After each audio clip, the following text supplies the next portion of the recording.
Hello बच्चों, क्या आप लोग भी क्लास 11th में कॉमर्स स्ट्रीम को चूज़ कर सके हो? तो अगर आपने भी कॉमर्स ले ली है तो चलिए आज मैं आपको ये बताता हूँ कि क्लास 11th में कॉमर्स स्ट्रीम के लिए अकाउंटेंसी के सिलेबस में आपको क्या क्या पढ़ना है। जी हाँ, क्लास 11th में अकाउंट्स एक ऐसा सब्जेक्ट होता है जिसको बच्चों के पढ़ने के मन में बहुत ज़्यादा रुचि होती है।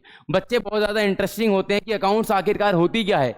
इस अकाउंट्स में लोग कहते हैं रूल्स होते हैं अकाउंटिंग के, कोई कहता है जर्नल होता है, कोई कहता है लेजर होता है। तो पहले आपको ये पता होनी चाहिए कि आपके सिलेबस में क्या क्या चीज़ें आ रही हैं और क्या क्या नहीं आ रही। तो मैं वो सारी की सारी बातें आपको बताऊंगा। देखिए, सबसे पहले पार्ट 1 होता है फाइनेंशियल अकाउंटिंग। फाइनेंशियल अकाउंटिंग का मतलब क्या होता है कि कंपनी की जितनी भी फाइनेंशियल मैनेजमेंट की चीज़ें होती हैं उन सभी चीज़ों को मैनेज करना।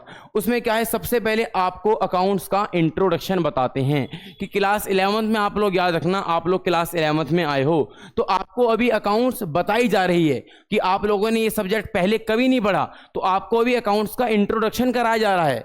दूसरा चैप्टर जो होता है हमारा बेसिक अकाउंटिंग टर्म्स। हर एक सब्जेक्ट की अपनी अपनी भाषा होती है। साइंस में हम लोग H2O सीखते हैं, पानी कहते हैं, क्लोरीन सीखते हैं, मीथेन सीखते हैं, मैग्नीशियम सीखते हैं।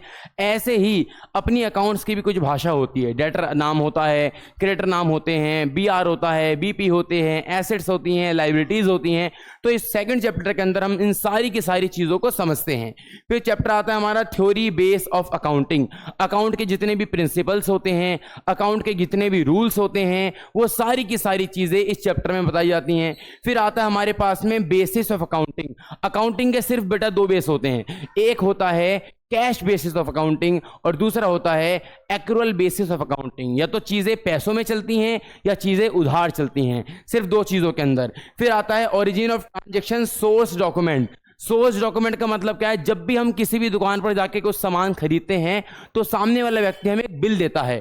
उस बिल का मतलब है कि हमारे पास एविडेंस है, हमारे पास सबूत है कि इस चीज़ को हमने ही खरीदा है। फिर आते हैं अकाउंटिंग का procedure, rules of debit and credit. आप लोगों ने अकाउंट्स को स्टार्ट करा होगा, कहीं ना कहीं आपने ऐसे लिखा हुआ देखा होगा DR.CR. तो बच्चे इसको डॉक्टर कहते हैं, नहीं, इसको डेबिट कहा जाता है और इसको कहते हैं क्रेडिट। तो यही रूल्स बताए जाते हैं कौन सी चीजें डेबिट होंगी और कौन सी चीजें बेटा क्रेडिट होंगी। फिर अगले हम चलते हैं, ये चैप्टर होता है आपका अकाउंटिंग इक्वेशन। बहुत आसान चैप्टर। आपको करना क्या होता है, सिर्फ चीजों को बराबर, एसेट्स को बराबर करना होता है लायबिलिटीज प्लस कैपिटल के।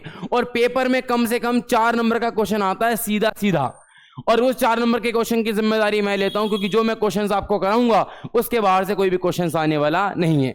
फिर बात आती है जर्नल की। ये पूरी की पूरी दुनिया जर्नल पे बेस होती है। लोग कहते हैं पैसा आया तो कैश अकाउंट डेबिट टू जिस पर्सन से आया, मैंने पैसा दिया तो नाम account debit to cash account. मतलब दुनिया में जितनी भी चीजें चलती हैं वो सारी की सारी चीजें जर्नल होती हैं। जर्नल के बाद एक चैप्टर आता है लेजर। सबसे पहले हमको जर्नल बनानी पड़ती है। जर्नल का मतलब क्या होता है, आपके बिजनेस में जो जो चीजें होती जा रही हैं आप उन सब चीजों को लिखते रहो, सबको चीजों को रिकॉर्ड करते रहो। लेकिन लेजर क्या होता है, लेजर कहता है जितनी चीजें रिकॉर्ड करी हैं उन सबको अलग अलग रखो। पैसों वाली चीजों को अलग कर दो, उधार वाली चीजों को अलग कर दो, बिल वाली चीजों को अलग कर दो। फिर आता है आपका स्पेशल पर्पस। एक होता है आपका कैश बुक, एक होता है आपका अदर बुक्स। कैश बुक का मतलब क्या होता है, पैसा आना और पैसा जाना। ये सारे के सारे चैप्टर्स हैं।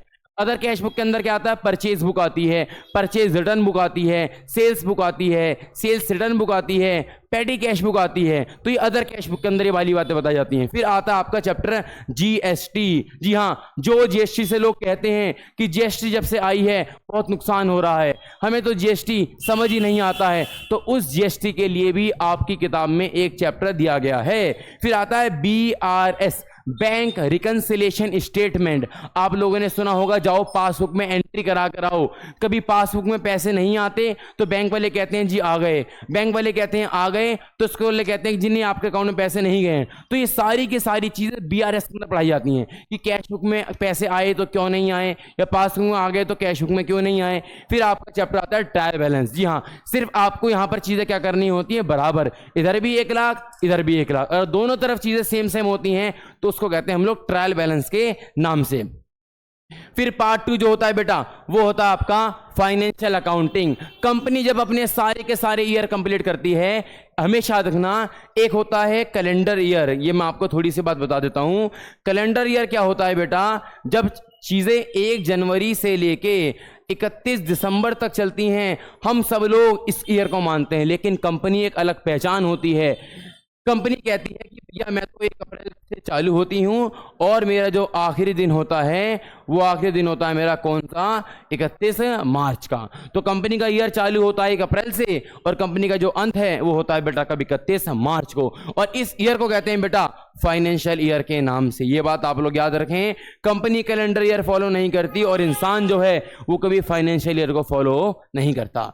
ऐसी पहला चैप्टर होता है इसमें financial statements of sole proprietorship.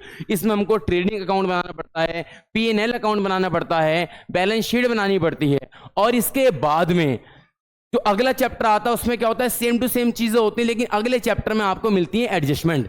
मतलब नीचे आपको कुछ कमियां दी गई होती हैं, आपको उन कमियों को पूरा करना होता है। और सबसे आखिरी चैप्टर होता है सिंगल एंट्री सिस्टम के नाम से।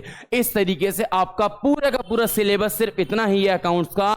अगर आपको सारी चीजें समझ आ गई हो तो वीडियो को अपने दोस्तों के साथ में शेयर करो, क्योंकि आप लोग कॉमर्स वाले हो और कॉमर्स वाले की सिर्फ एक ही होप होती है कि मेरे साथ पूरी दुनिया का विकास हो। तो अपने जितने भी दोस्त हैं सबको वीडियो शेयर कर दो और बता दो कि अब अगर तुमने कॉमर्स ली है तो तुमको कॉमर्स लेने के बाद में डरने की जरूरत बिल्कुल भी नहीं है, कि यहां पर आपको सारी चीजें बताई जाएंगी फ्री ऑफ कॉस्ट। तो मिलते हैं अगली आने वाली वीडियो में। वीडियो को देखने के बाद चैनल को लाइक कर दो, सब्सक्राइब कर दो, बेल आइकन दबा दो। तो मिलते हैं आने वाली वीडियो में। बाय।